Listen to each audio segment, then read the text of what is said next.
Bab 21. Menikahlah sebelum dipaksa menikah. Anastasia Palazzo mondar-mandir di ruangan Profesor Tomsky. Ia ingin Ayas datang, tapi tidak datang. Ayas sudah mengirim SMS kepadanya, minta izin tidak dapat datang karena ada urusan di Kedutaan Republik Indonesia di Moskow. Entah kenapa ia ingin bertemu pemuda itu setiap hari dan mengajaknya berdiskusi banyak hal.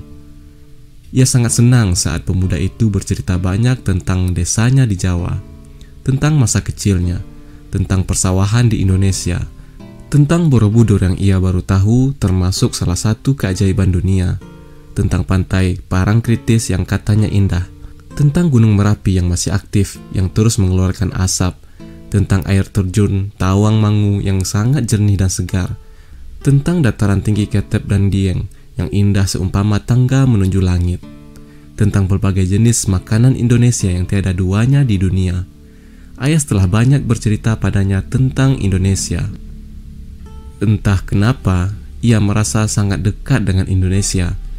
Dan dari cerita Ayas, negeri bernama Indonesia itu sepertinya begitu damai, indah dan makmur. Ia ingin menengok negeri yang dibanggakan Ayas itu. Bawalah tongkat dan tancapkan ke tanah Indonesia, maka tongkat itu akan tumbuh lalu menerbitkan buah-buahan yang sangat enak. Tidak ada duanya di dunia. Begitu kata Ayas satu kali padanya.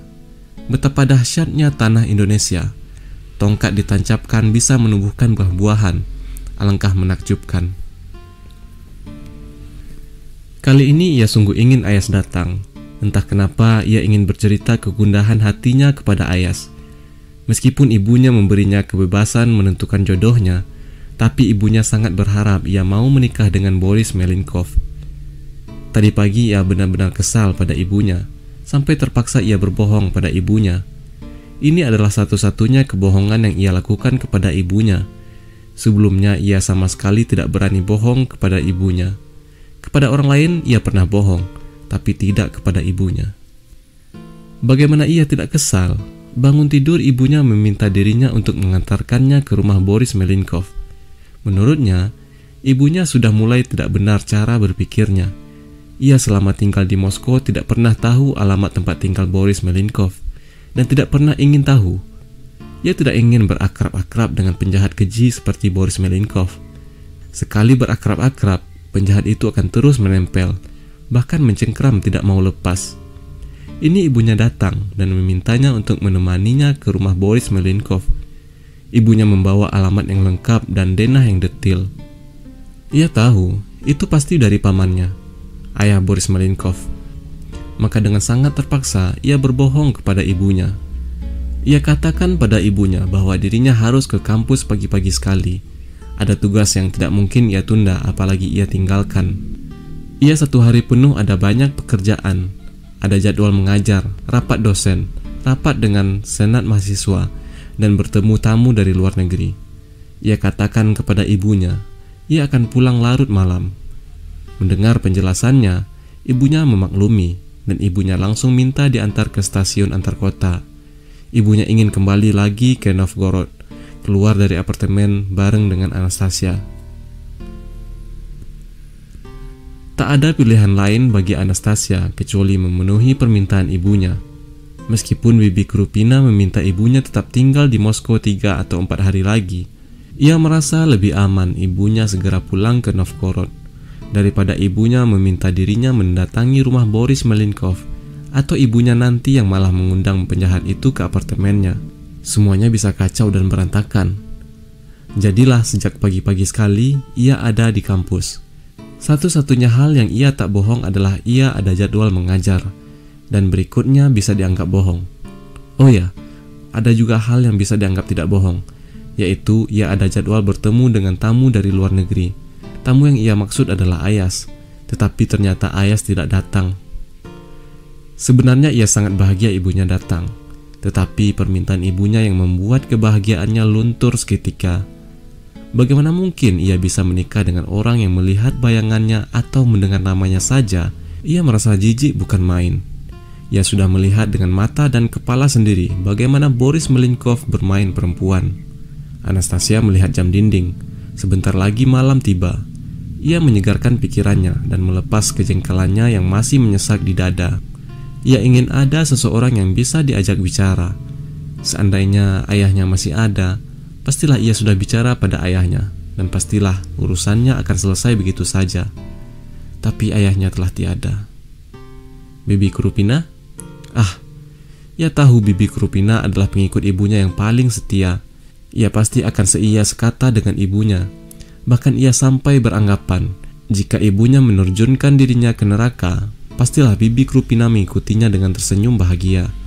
Maka tidak ada gunanya ia membicarakan masalah yang mengganjal di hatinya pada Bibi Krupina. Kakak perempuan satu-satunya kini hidup di Kanada dengan suaminya. Karena jarak umur yang cukup jauh, ia agak kurang akrab dengan kakaknya. Maka kepada siapa ia harus berbicara? Sebenarnya jika Profesor Tomsky ada, ia bisa bicara padanya. Profesor Tomsky telah ia anggap layaknya ayah sendiri. Tetapi Profesor Tomsky juga sedang berada di tempat yang sangat jauh di Istanbul sana.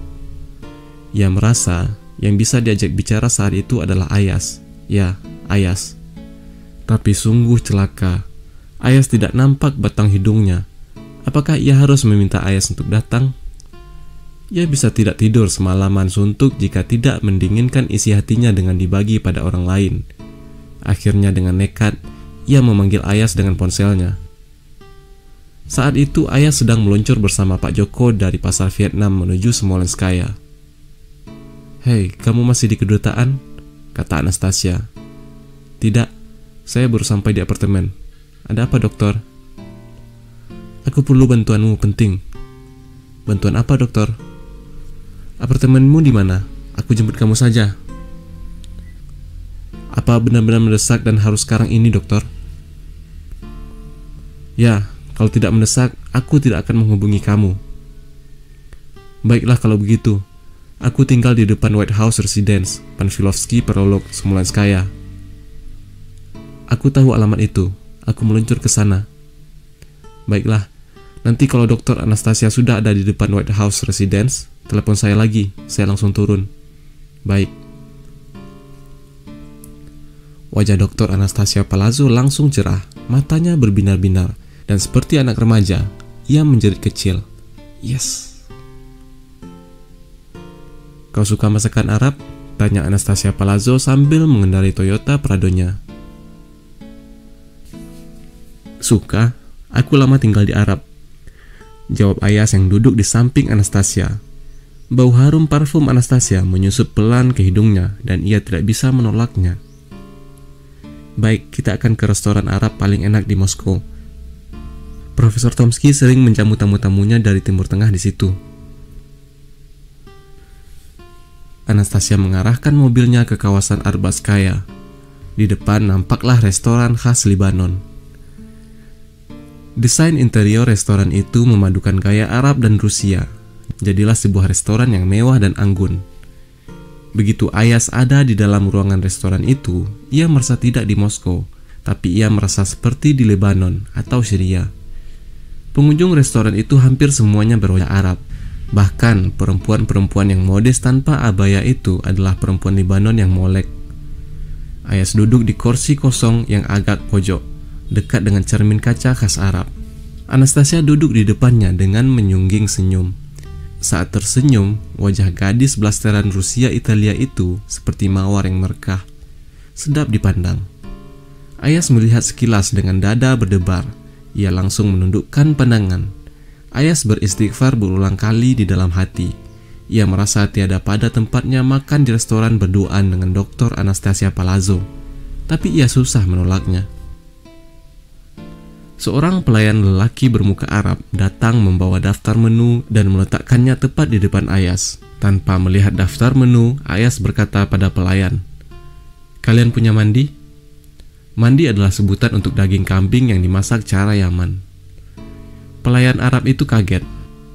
"Hei, kamu ngomong bahasa Arab?" "Ya, saya ngomong bahasa Arab." "Ya, saudaraku, kamu punya mandi?" "Ya, kami punya." Ayas pesan 1 piring mandi, lengkap dengan roti dan saladnya. Untuk minumnya, ia pesan teh panas campur Nina. Sedangkan Anastasia pesan sambosa. ayam panggang, nasi bukhari, salad, dan minumnya teh panas campur susu. Ayas duduk dengan tangan disedekapkan di atas meja. Kedua matanya memandang ke meja. Sesekali jari jemari Dr. Anastasia yang putih dan lentik.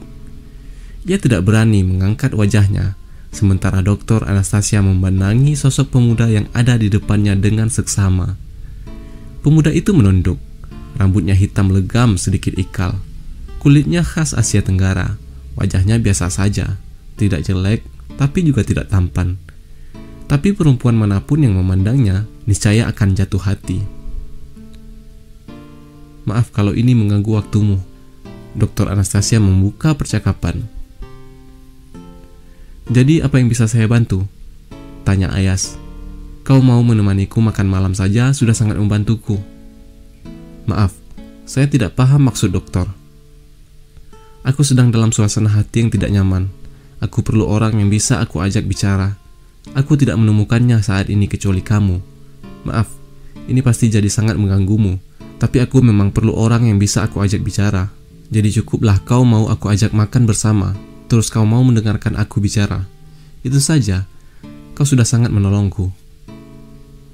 Ayas menghela nafasnya. Ia tidak tahu harus menjawab apa.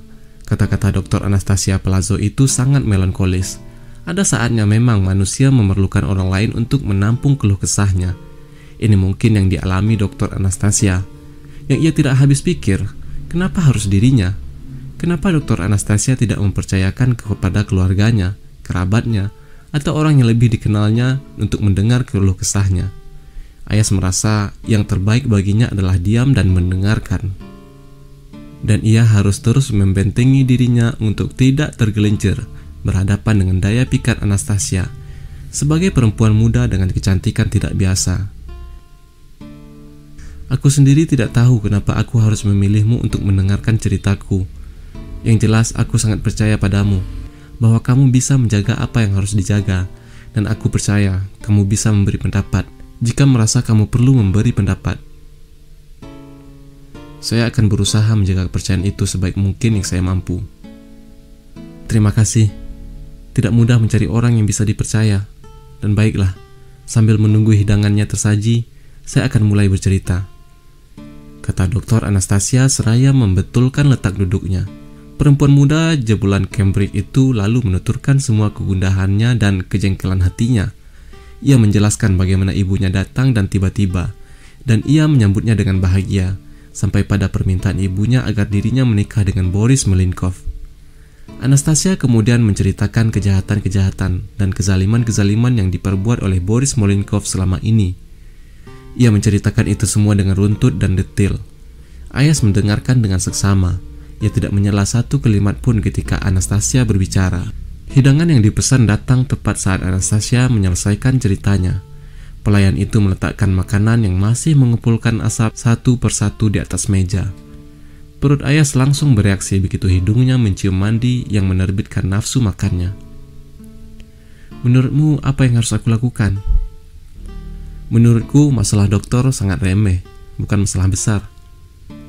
Masalah remeh? Apa maksudmu? Dokter hanya perlu menikah segera dengan lelaki yang dokter pilih, maka masalah dokter selesai. Ibunda dokter tidak akan meminta hal macam-macam dan si Boris Malinkov dan keluarganya juga tidak akan macam-macam. Ibunda dokter meminta dokter menikah dengan A, B, atau C. Itu karena melihat dokter tidak juga menikah dan belum memiliki pilihan yang jelas. Itu masalahnya. Jadi aku harus segera menikah? Ya, untuk kasus dokter, saya katakan, menikahlah sebelum Anda dipaksa menikah. Jadi begitu menurutmu? Ya, akan aku renungkan dan aku pertimbangkan, gumam Dr. Anastasia. Keduanya kemudian makan dengan khusyuk. Ayas nampak begitu menikmati menu yang dipesannya. Demikian juga Anastasia. Sambil menikmati ayam panggang dan nasi bukharinya, sesekali Anastasia melirik ke arah Ayas, sementara Ayas menikmati mandinya dengan mata teduh tertunduk. Bagaimana dengan persiapan untuk seminar? Biasa saja, saya tidak perlu khawatir. Karena pertama, saya hanyalah pembicara pengganti. Kedua, bersama saya nanti ada Dr. Anastasia Palazzo, yang tak lain adalah pembimbing saya. Jadi apa yang perlu saya khawatirkan? Kalau nanti salah bicara kan ada pembimbing saya, dia pasti akan membetulkan. Kamu selalu saja menemukan bahan untuk bicara. Asal dokter tidak kesal saja. Tidak, aku justru senang.